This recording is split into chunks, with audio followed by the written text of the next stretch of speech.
if we just stick to the facts, if we stick to the reason why there was impeachment an impeachment complaint filed against not just Duterte but also against Marcos Jr. Kasi hindi naman lang yan usapin ng persecution eh. The element of persecution is there. May mga kaaway talaga sila sa politika.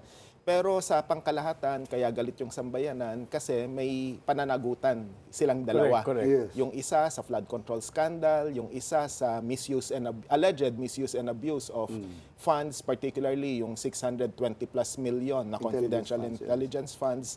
Kaya nga yung sinasabi minsan ng ilang, I'm sorry to say, DDS, parang sinasabi 600 million plus is nothing compared to the billions na 1.7 trillion.